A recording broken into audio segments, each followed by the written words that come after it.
controls all of my social media still. I don't know if you guys will even see this because my ex controls all of my social media still. But I wanted to explain before I go what happened. So basically, he stalked me online for years and years, like 6 years before I ever met him. He saw one of my TikToks and I was expressing my depression and bad thoughts, and he invited me to a comedy show. I went thinking that it would cheer me up, and it did, and we hit it off. We were inseparable, and we were dating, and then I found out that he was cheating on me the whole time, not only with his ex Sabrina, but others. Texting her all day, every day, telling her he loves her, telling me he was on work trips, but taking our dog that we got together to go visit her. So when I found that out, I did the ceiling fan thing, which you can Google if you're curious what that was. And he cut me down after breaking down the door, only to tell me as soon as I gained consciousness that he could have just left me up there. And that thought has plagued me ever since he said it.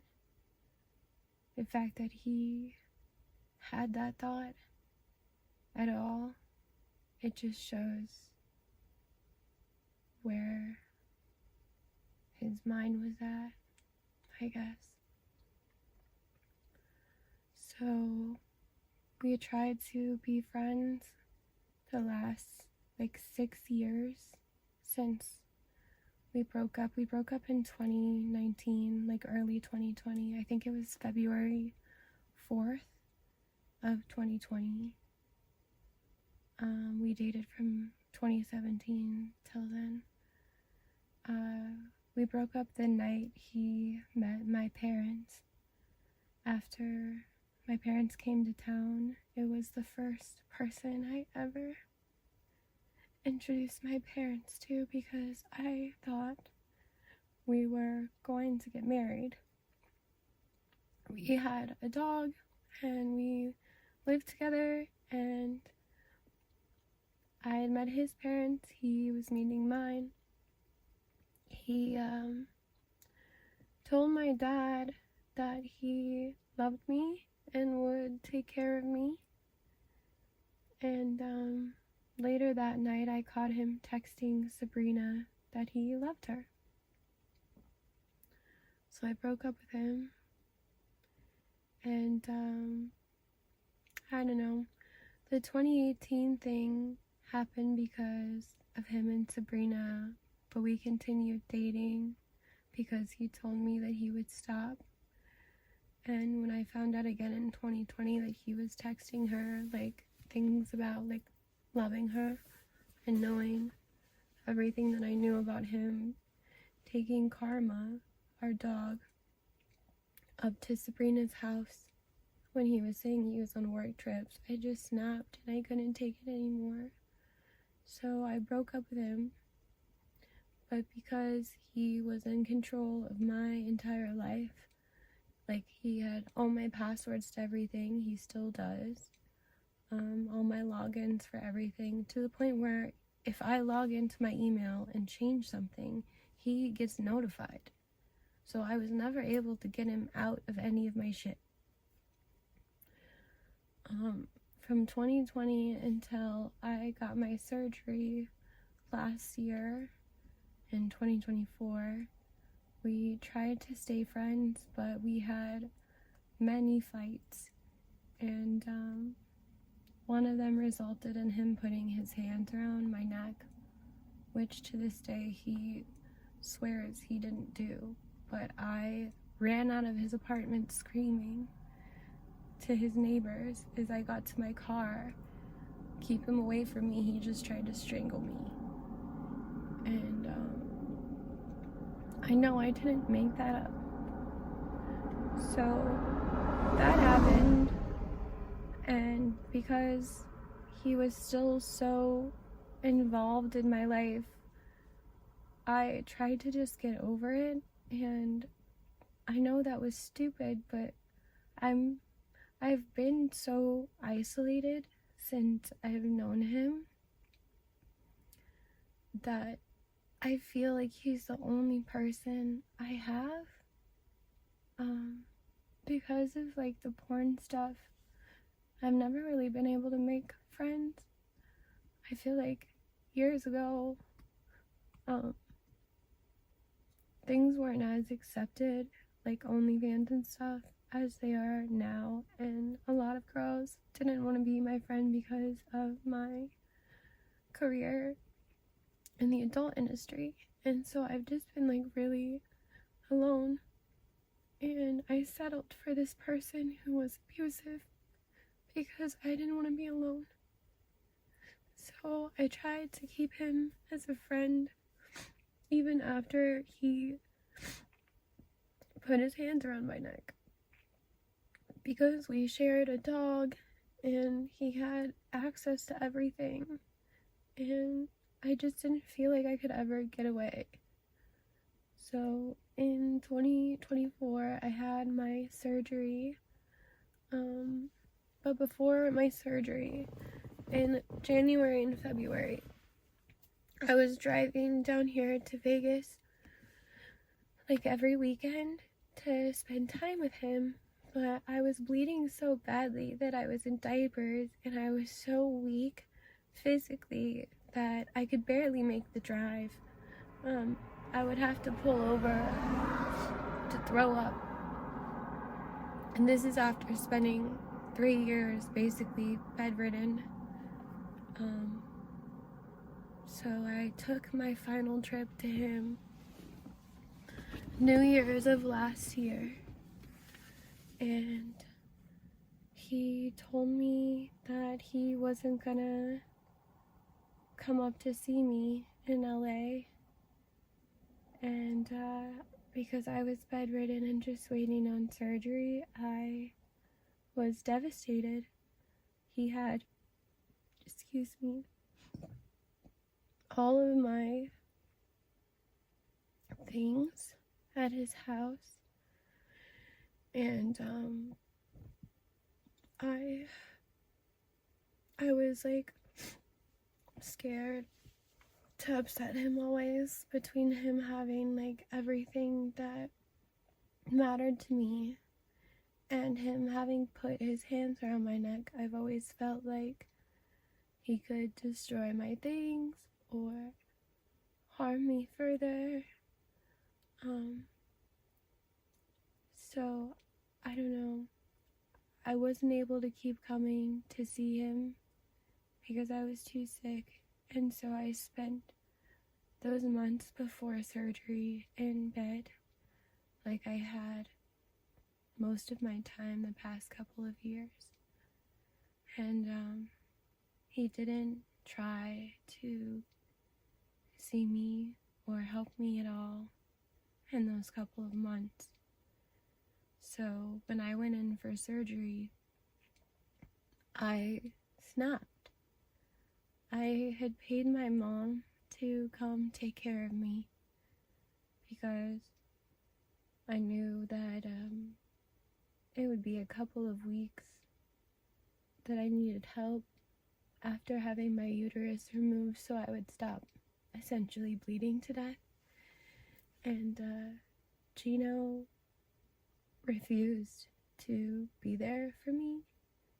He told me that I could drive here to Vegas from LA after my uterus removal if I wanted him to help me, but I was physically and mentally incapable So I drove myself home from the hospital after having to kick my mom out of my room because she was screaming at me while I had staples in my stomach and I couldn't scream back. It was so painful.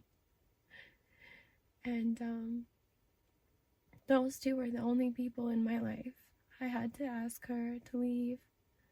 I was so furious that he refused to come help me because this is the second time I'd been hospitalized and he just left me there.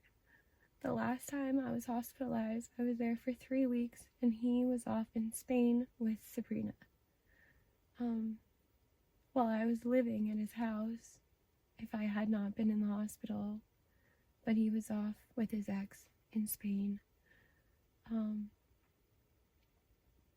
So this is now the second time I've been hospitalized and needed him, and he just left me. So I went through the uterus removal alone, and all that time in the hospital alone, and being on all those meds and not having seen him in months and knowing he had all my things and didn't care, I snapped and I posted everything that had ever happened from my hospital bed so that everyone could know the truth, because he allowed everyone around us to think that I had ruined the relationship, that I was like maybe a gold digger or just me being in the adult industry had ruined it, when really it was he was cheating the whole time. He never even, looking back, we've talked about it, he never even considered me his girlfriend. I was 25, he was 45, and he wasted just years of my life. I thought we were gonna get married, but I just tried to stay friends, and I'm pretty alone in the world, so I really just needed him to be there for me after the surgery, even though he wasn't there the last time I was hospitalized, and he's never really fucking cared, but no one does. So I don't know why I'm surprised, but I had to kick my mom out of my hospital room, and then I was so upset with him for not coming to help me, and knowing that my mom left and that I was alone, that I'd be having to drive myself home, that I would be having to learn how to use the bathroom again after the surgery. It was so painful, and I was just alone again.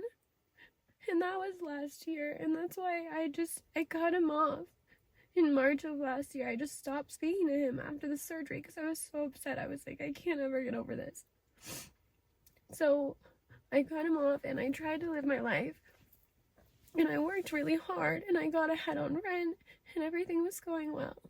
And then right around my birthday, right after my birthday, I found out Bandit was breathing weird.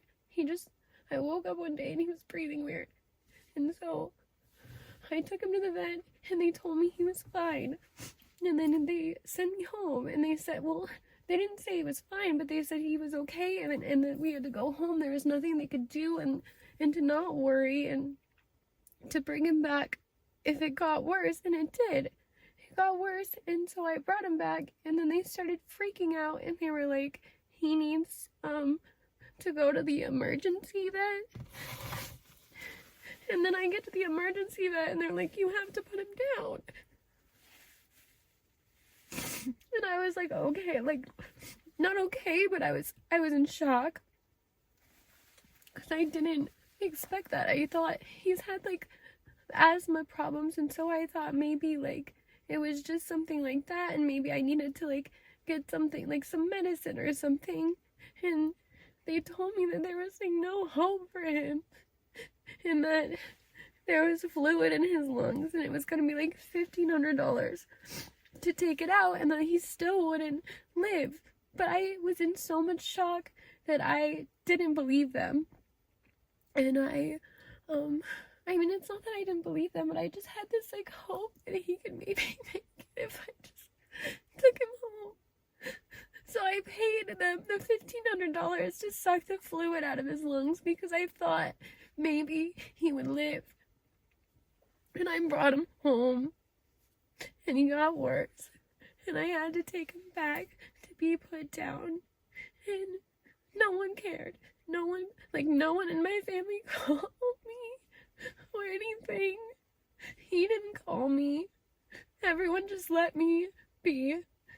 And I had to go put him down and do things I didn't want to do to get the money to even get his remains back, because I didn't know it was going to be an extra $500 to get his remains back, not to mention the vet bill ended up being like $4,000 plus. So all of that happens, and I just fucking lose it, because I had my uterus removed, and now I can never have a family, and Bandit was my baby, and I'm just alone in the world now. And I don't know what to do, because honestly, I've had really bad thoughts since I was a teenager. I grew up in an abusive family, a split home, and both of my dads were abusive, not to mention my sister.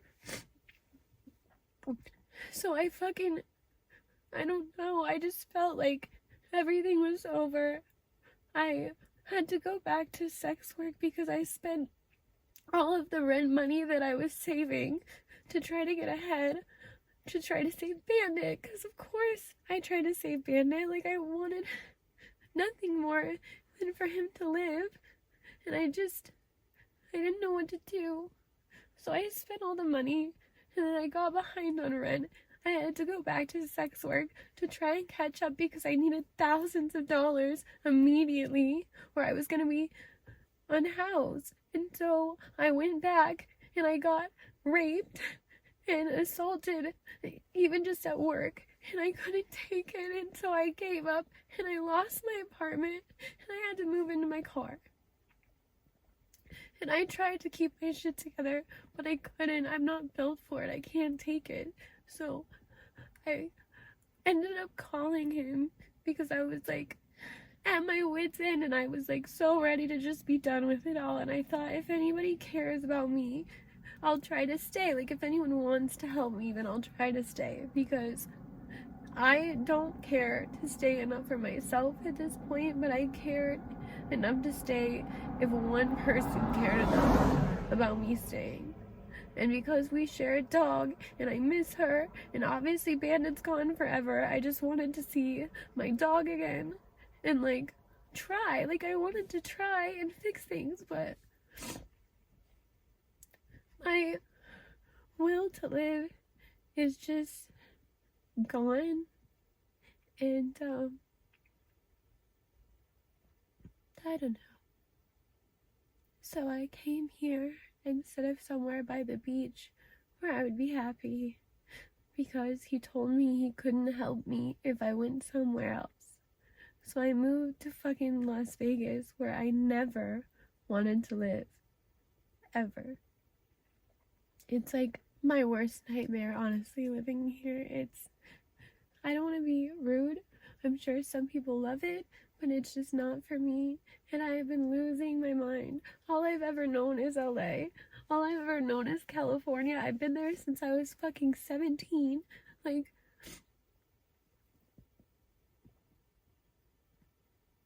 and now I'm in this place where I don't even know how to get anywhere. I don't know anyone but him. And he promised me that he would help me try to get set up and get my life together and pick myself up after Bandit's death. And I thought, if he cares, then I'll try to care. And so I came here instead of harming myself in LA like I wanted to. And I tried. And every day I've been here, we've had these huge arguments where he like leaves me on the side of the road in the desert. And like you guys saw earlier in the live, he's logged into my TikTok and my email and everything. He fucking did all this stuff to my TikTok earlier and like deleted all of my posts. And when I tried to confront him about it, he told me that he didn't do it, but he's the only person with access to my shit. And then He had me chase him down the fucking road, begging him to please change it back so I can at least post, because I can't even post on TikTok anymore because he changed something. Like, at first he privated the page and I was able to unprivate it, but now I can't even post a video. It just won't let me post at all. And it's just like, TikTok was kind of all I had left. Like, I lost everything. My home, my cat, my family, everything. And so I'm like snapping today. I was fighting with him in the street and he was filming me because I was just having a fucking meltdown. And I threw my things down and like ran into the road because honestly I just wanted to get hit by a car. And I know that sounds fucking crazy, but like I'm so over it here. Like, I didn't even mention in this that in 2020 my best friend was murdered. And then in 2022 my ex died. So like, I'm already dealing with a lot. Like, Kyle's ashes are literally right here. It's like, and then Bandit too, and like, I get it, people pass away, but Kyle was young and CJ was young, and none of this should have happened the way that it did, and this is like all I had. And now I don't even have access to my own TikTok anymore because every time I try to post something, he just takes it down. And then he filmed me in the street freaking out because I have a fucking mental disorder and I have massive breakdowns, especially when people push me over the edge. And I was melting down because I was just begging him to log out of my TikTok and give it back to me so I could post.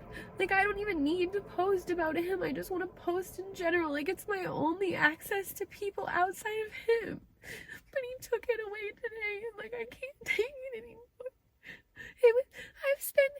I've been on TikTok since 2019. I was posting 15 times a day. Like, I put so much work into building my platform, and now he's just running it from the background and won't give it back, and he's gaslighting me and saying that he's not, but I know he is. He's the only person with access. And the posts that got deleted were all about him. So, I don't know.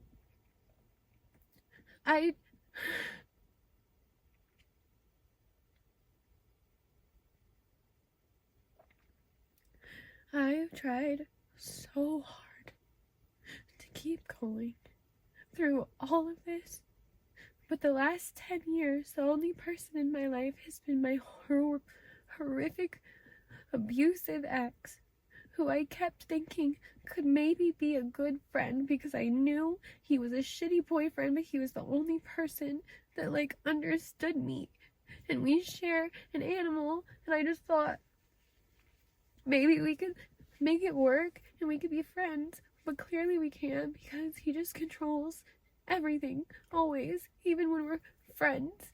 He does this stuff. And I never thought he would take over my page, but honestly, like, I should have fucking known. And I don't know what to do. I just wanted you guys to understand that I'm like snapping.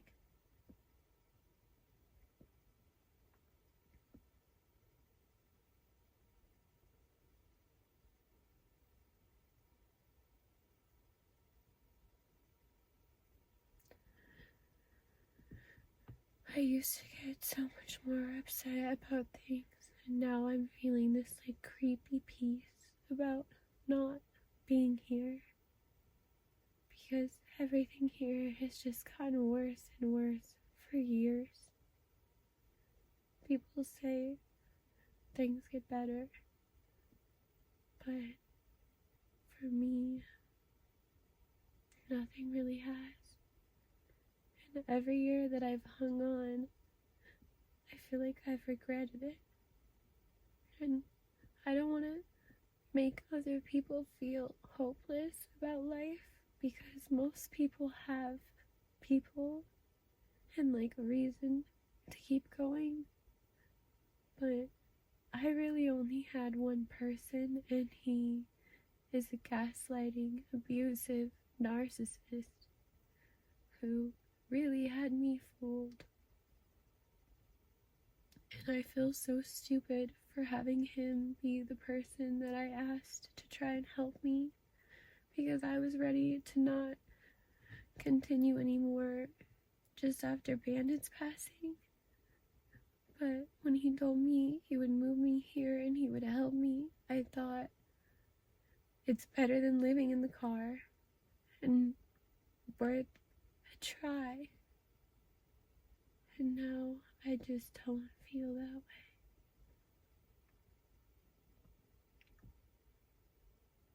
I spend so many days here trying to get myself to want to live, and every night I have these horrible thoughts, and then we have these massive fights every day, and then every morning I wake up and just have to go through it again, and I can't.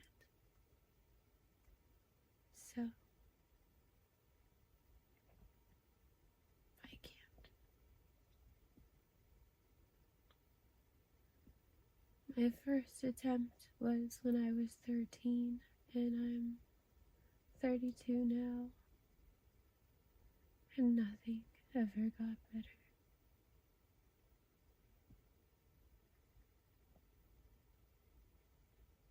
So I'm sorry. I just wanted you guys to understand, but I feel like you're never even gonna see this video because I have no control over my social media anymore. But I wanted you to know that it wasn't that I just didn't care, it's that I can't take anymore. And I gave it a million tries.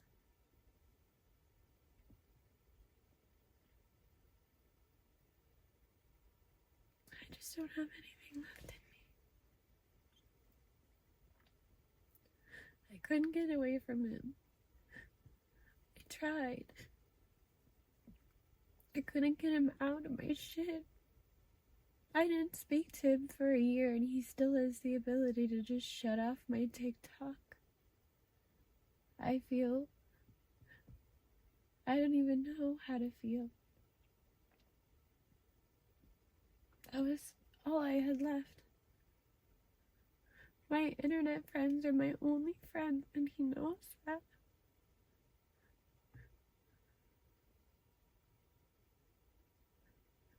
I just wanted to say that I'm sorry.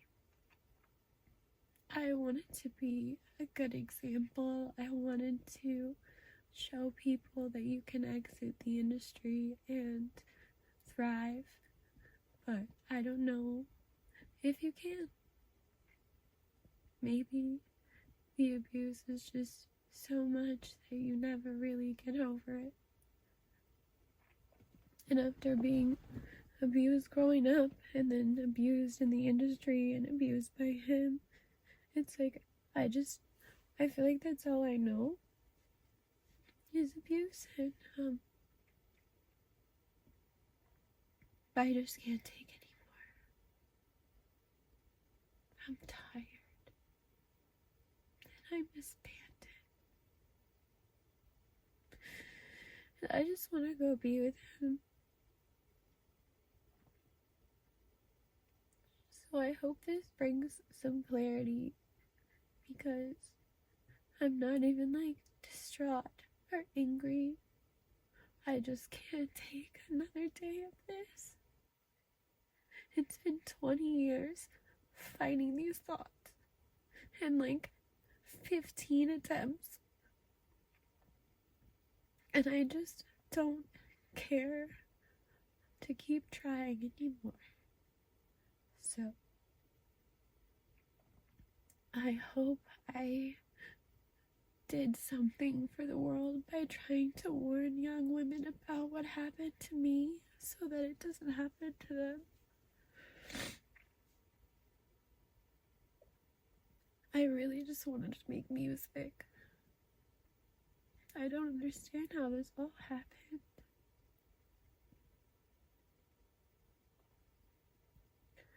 I wish I had the energy for another day, but I don't.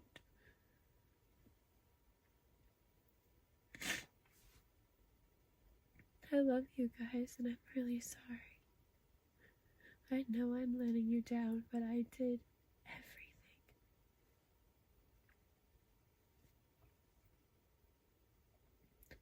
I'm tired and I just want to go to sleep forever. So, I'm sorry. And I hope everyone out there is prioritizing their mental health. And I hope that you're checking on your friends who aren't doing well, because it really only takes one bad day for someone who deals with these thoughts to take them off the planet. And I'm not saying that it's your fault. I'm just saying you should check on people and try. Everybody deserves help, and I feel like I've been just completely let down, not only by medical professionals, but by the people in my life who claim to love me. And, I give up. I'm sorry, guys.